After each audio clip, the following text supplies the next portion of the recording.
Hello everyone, সবাই কেমন আছো? আশা করি সবাই ভালো আছো, আর আমিও খুব খুব ভালো আছি। দেখতেই পাচ্ছ সকালবেলা উঠে গেছি, এখন প্রায় 6টা মতন বাজে, আর বাইরে দেখো বিশাল রোদ, আর মেঘটাকে কি ভালো লাগছে না। পুজোর আগমনী যে বার্তাটা দেয় সেটা হচ্ছে এই মেঘ, তুলো তুলো মেঘ। আর এখানে দেখো রাই এখনও ঘুমাচ্ছে, আর আমি ঝটপট করে উঠে গেলাম।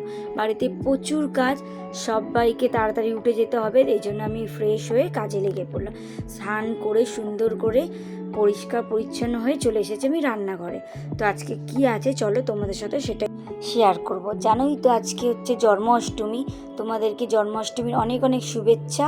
তো সবাই তো জানোই, ছোট বড় করে সবার বাড়িতেই পুজো হয়, তো আমার বাড়িতেও হবে। আমার বাড়িতেও গপু আছে দুটো, তো মা এই বাসনগুলো আগের দিন বের করে রেখে দিয়েছিল, তাই আমি ঝটপট করে মেজে পরিষ্কার করে নিলাম। তো মা একটু কারণবশত বাবাকে নিয়ে একটু ডাক্তারখানায় গেছে। মা থাকলে এতটা হেডেক আমাকে নিতে হয় না, এই জন্যই মা নেই বলে আমি দেখো বাসন টাসন মেজে দৌড়ে চলে গেছিলাম বাজারে। আর এইদিকে অবি আর রাই আর বাবার জন্য ভাতও বসিয়ে দিয়েছি আর ডাল বসিয়ে দিয়েছি, যেহেতু শনিবার পড়েছিল আমাদের ওই দিন। এরা এমনি নিরামিষ, শ্রাবণ মাস চলছে বলে। আর আমি এখান থেকে বাজার থেকে এসে খুব টায়ার্ড হয়ে গেছি, তাই মৌকে বললাম চল আগে ঠাকুরের জায়গাটা ডেকোরেশন করে নিই, তারপরে রান্নাবান্নার দিকে করব। তো এখানে মৌ স্নান করে চলে এসেছে, ওইদিকে পুজোর কাজগুলো জোগাড় করছে। সকালেও তো ভগবানকে জলখাবার দিতে হবে, তো সুন্দর করে গপুকে চান করি। আর মা একটা জামা পরে বানিয়েছিল, দেখতেই পেলে, যেটা তোমরা পরে আছে গপু, সেটা পরিয়ে দিয়েছে। আর এখানে আমি চলে এলাম আবারও একটুখানি ঠাকুরের ডেকোরেশন করে ভাজাভুজি যেগুলো করব ঠাকুরের জন্য ভোগ বানাবো সেগুলো কাটাকুটি করতে। দেখতেই পেলে আমার ভোগের কাটাকুটি সব কমপ্লিট হয়ে গেছে। এখানে আমি ঠাকুরের জন্য অল্প সিমই বানাবো, সেটাই ভেজে নিলাম ভালো করে ঘিয়ে। আগে থেকে সিমইটা ঘিয়ে ভাজাই ছিল, তবুও আমি অল্প ঘি দিয়ে ভেজে নিয়ে দুধের মধ্যে দেব। আর এখানে যে ভাজাগুলো কেটে রেখেছিলাম সেগুলোই নুন হলুদ মাখিয়ে রাখছি। আর আলুটা আমি সিদ্ধ করে মাকে বললাম, মা চলে এসেছে, ফ্রেশ হয়ে গেছে, মাকে বললাম একটু আলুগুলো ছাড়িয়ে দাও। আমি এখানে মেনলি ভাজা ভুজি আলুর দম এগুলো করব। আর এবছর তো আমাদের বাড়িতে তালের বড়াটা হবে না, যেহেতু প্রতি বছরই গোপুর জন্য স্পেশালি তালের বড়া বানানো হয়, কিন্তু আমাদের একটা রিচুয়ালস আছে, মানে নিয়ম আছে, যে যতদিন না আমাদের বাড়িতে মনসা পুজো হয় ততক্ষণ আমাদের বাড়িতে তাল ঢোকানো যায় না, মানে তোলা যায় না। আর গোপুর তো প্রিয় খাওয়ার হচ্ছে তালের বড়া, কি করবো, সেই জন্য এবারে বলেছি তালের বড়া কিনে আনবো। আর একটা দিদি, মানে আমার এক দিদি আছে, সেও কিছুটা গোপুর জন্য পাঠাবে। তো এখানে আমার অলমোস্ট সব ভাজাভুজি কমপ্লিট হয়ে গেল, আমি রেখে এলাম ঠাকুর ঘরে। তো এসে এখানে আমি আলুর দমটাও বসিয়ে দিলাম, একদম নিরামিষ আলুর দম করবো, জিরে আদা বাটা দিয়ে, কাঁচা লঙ্কা বাটা দিয়ে, টমেটো দিয়ে। দেখতেই পাচ্ছ এখানে মশলাটা কষানো হয়ে গেল, আর এখানে সব আলুগুলো যে ছাড়িয়ে রেখেছিল তো দিয়ে দিল, সেটাই কষিয়ে নিচ্ছি ভালো করে। আর ওইদিকে প্রচুর কাজ, মাও ওইদিকে ঠাকুর ঘরে সব জোগাড় করছে। প্রথমে তো জানো তো ভেবেছিলাম ব্রাহ্মণ মশাইকে ডাকবো না, নিজেদেরাই করব, কোনোদিনও নিজেরা করি না, তো মনটা খারাপ লাগছিল। হঠাৎ করে আমি যে বলেছিলাম যে আমি যে দিদিকে ফোন করব তালের বড়া পাঠাবে বলে, তো দিদি তালের বড়া পাঠানোর পর আমি ফোন করেছিলাম, দিদির বাড়িতে ব্রাহ্মণ মশাই এসেছিলো, তা আমিও বললাম দিদি আমাদের বাড়িতে একটু করে দেবে। তো বললো তোর কি রেডি হয়ে গেছে? আমি বললাম না, আমার 1 ঘন্টা মতন সময় লাগবে। দিদি বললো ঝটপট করে রেডি কর, ঠাকুরমশাই পাঠাচ্ছি। আর এই দেখো মা এইদিকে তালের বড়া করবো না তো কী হয়েছে, কলার বড়া, মালপোয়া আর লুচি ভেজে নিচ্ছে। আর এখানে আমি ঝটপট করে বসে গেছি ফল গোছাতে, মানে ফলগুলো একে একে কেটে নিই, ঠাকুরমশাই যেহেতু আসবে। আর এখন প্রায় বিকেল 5:30 মতন বাজে, সবাই মিলে হাতে হাত লাগিয়ে কাজ করছি। এখানে দেখো রাইও যত যে লজেন্স চকলেট এনেছি, তারপরে আমরা যে বাড়িতে আগে যখন আমাদের বাড়িটা হচ্ছিল কাজ, তখন আমরা রেন্টে ছিলাম, সেই বাড়িতে একটা দিদি আছে, প্রতি বছর আমার গোপুর জন্য 8 কড়াই ভাজা, অনেক চকলেট, অনেক কিছু পাঠায়, সেই দিদিরাও দিয়ে গেছিলো, সেগুলোও সাজিয়ে দিলাম। আর দেখো চোখ মুখের অবস্থা দেখো, এখন যাচ্ছে একটু রেডি হব, মানে সকাল থেকে উপোস করে তারপরে এত রান্নাবান্না করেছি, প্রচণ্ড টায়ার্ড, কী আর বলবো, এটুকুনি তো করতেই হবে আমার গোপুর জন্য, বলো। তো দেখো আমি এখানে ঝটপট করে রেডি হয়ে নিয়েছি সুন্দর করে যতটা পেরেছি।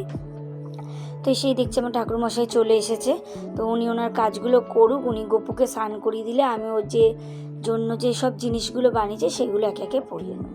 তো এখানে ঠাকুরমশাই মন্ত্র পড়া চালু করে দিয়েছে, তারপরে দেখো চারিদিকে সুন্দর করে সাজিয়ে দিয়েছি, ভালো লাগছে কেমন বলো। আর আমার গোপুর যে দোলনাটা মৌ এনে দিয়েছিল সেটাও সুন্দর করে সাজিয়ে দিয়েছে ফুল দিয়ে, একদম এত সুন্দর গন্ধ না এই ফুলগুলোর, কি বলবো, এত ভালো লাগে। আর এখন গোপুকে স্নান করে নিচ্ছে ঠাকুরমশাই। তো সকালে তো আমরা স্নান করেছিলাম, তো এখন পঞ্চামৃত দিয়ে মানে দুধ, দই, মধু, ঘি আর শর্করা আর গঙ্গা জল দিয়ে সুন্দর করে আমার গপুকে স্নান করিয়ে দিল। তো স্নান করানোর পরে আমি রেডি করিয়ে দেবো, ঠাকুরমশাইকে বললো আপনি স্নানটা করিয়ে দেন আর আমি সুন্দর করে সাজিয়ে গুজিয়ে পরিয়ে দেবো। ওর জন্য যত জিনিস বানিয়েছে, আর দেখো কি সুন্দর লাগছে না, কোমরের বিছে পায়ের এইগুলো পরে। আর এই ড্রেসটা মৌ এনেছে, তোমাদের তো আগের দিন দেখিয়েছিলাম। ড্রেসটা পরে দেখো কি সুন্দর লাগছে, ওর দিক থেকে যেন মুখটাই ফেরানো যাচ্ছে না। সত্যি এই দিনটা প্রতিটা মানুষের ঘরে, ছোট বড় করে যাই হোক, সবাই তার সাধ্য মতন পুজো করে। সত্যি গপুকে অসাধারণ লাগছে, সবার বাড়িতে বিরাজমান, সবার বাড়িতে। আর এটা হচ্ছে আমার ছোট গপু, আর এই ছোট গপুটার বয়স যেন পুরো অবির বয়সী। দেখো এখানে আমার যতটা পেরেছি আমি ওনার জন্য ভোগ সাজিয়ে দিয়েছি। দেখো আমি গপুকে সুন্দর করে রেডি করে বসিয়ে দিয়েছি দোলনায়, আর ঠাকুরমশাই এবার পুজোতে বসছে। উনি একে একে মন্ত্র পড়ে মানে সংকল্প করে দিচ্ছে সপরিবারের নামে, সবার নামে। আর গপুকে সত্যি এত সুন্দর লাগছে কি। আর এইদিকে ওপরে আমি গপুকে জলখাবারের ননি, লাড্ডু, মাখন, মিছিরি দিয়েছি। আর এইদিকে দেখো আজকে তো লোকনাথ বাবারও জন্মদিন, দেখো গপুর পাশে আমি সুন্দর করে লোকনাথ বাবাকেও সাজিয়ে গুছিয়ে বসিয়ে দিয়েছি, ফুলের মুকুট পরিয়ে। খুব সুন্দর লাগছে সবাইকে আজকে, প্রতিটা ঠাকুরকে সুন্দর করে নতুন জামা পরিয়ে আজকে সাজানো হয়েছে। আর এখানে দেখো ঠাকুরমশাই হচ্ছে যে ময়ূরের পালক হয় সেটাই গপুকে দিয়ে দিল উনি মন্ত্র পড়ে। আর এখানে সব কিছু রেডি করে নিচ্ছে উনি, এবার পুজো চালু করবে একে একে। তো তার আগে তুলসী পত্র তো দান করতেই হয়, গপুর জন্য চন্দন দিয়ে দান করলো। আর এখানে দেখো কত সুন্দর লাগছে প্রতিটা ঠাকুরকে। তারপরে চালু হয়ে গেল অঞ্জলি, তো আমি এখানে অঞ্জলি দিয়ে নিলাম আমি আর মৌ মিলে। তার আগে সংকল্প হয়ে গেছে। তো এখানে জানো তার একটা কথা, আমাদের বাড়িতে দুটো ঠাকুরমশাই এসেছিলো, আর একটা ঠাকুরমশাই আমার ভিডিওটা করে দিয়েছে যখন আমি অঞ্জলি দিচ্ছিলাম। আর দেখো গপুকে কি সুন্দর লাগছে না, দোলনাটাও কি সুন্দর মালা দিয়ে সাজিয়ে দিয়েছে, খুব সুন্দর লাগছে। চলো তাহলে আজকে আমি তোমাদের বলি ভোগ প্রসাদে আমি কি কি দিয়েছিলাম গপুকে।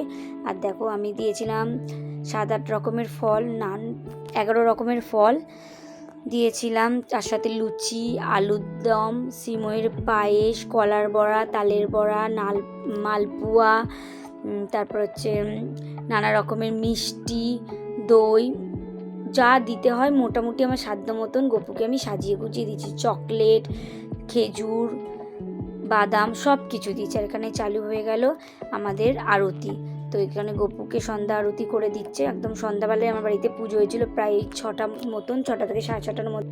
তারপর আমি একটু ভগবানের নাম করে নিলাম, সবাইকে প্রসাদ দিতে দিতে প্রায় রাত্রি 1টা মতন বেজে গেছিলো। আমি দেখো একটু স্নান করে ফ্রেশ হয়ে নিয়েছি, কালকে আবার ভোরবেলা উঠতে হবে, কালকে বাড়িতে আছে মনসা পুজো। আর ভিডিওটা কেমন লাগলো অবশ্যই কমেন্ট করে জানাবে, সবাই কমেন্ট বক্সে জয় গোপাল লিখো, ভালো লাগলে একটা লাইক করে দিও। দেখা হচ্ছে পরের video. Thank you for watching, tata.